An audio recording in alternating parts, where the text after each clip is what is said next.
Today, I rise to request unanimous consent to pass S-Res 623, which is a resolution commemorating Otto Frederick Warmbier and condemning the North Korean regime for their continued human rights abuses. Otto Warmbier was a native of my hometown of Cincinnati, Ohio. He was also a young man of great spirit, intellect, and promise. He attended the University of Virginia, and in 2015, he flew to North Korea on a cultural trip. He went with a tour group.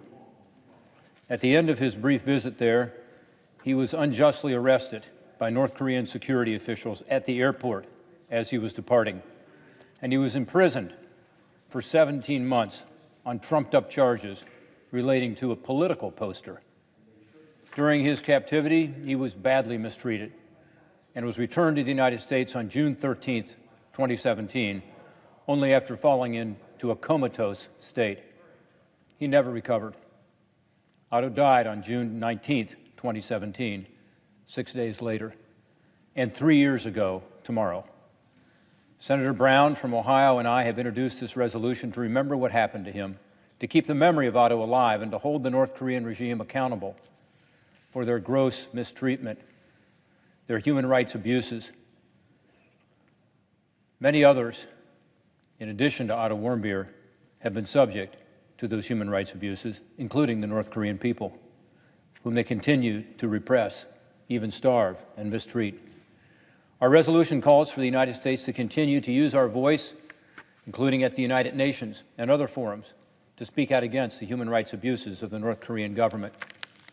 It calls for the sanctions enacted under the Otto Warmbier North Korea Nuclear Sanctions and Enforcement Act of 2019 to remain fully implemented. But most importantly, this resolution honors and remembers Otto Warmbier, lest we forget what the North Korean dictatorship did to him. His parents, Fred and Cindy, have channeled their grief into constructive efforts to expose the human rights abuses of the North Korean dictatorship, and I commend them for that. No parent should have to endure what they have gone through. Jane and I plan to visit with them at their home in Cincinnati tomorrow on the 3rd anniversary of Otto's death. And I hope to be able to hand them a copy of this resolution and to be able to say that the entire United States Senate voted to approve it. This resolution is the right thing to do, and I encourage my colleagues on both sides of the aisle to pass it by unanimous consent. And I yield to my colleague from Ohio.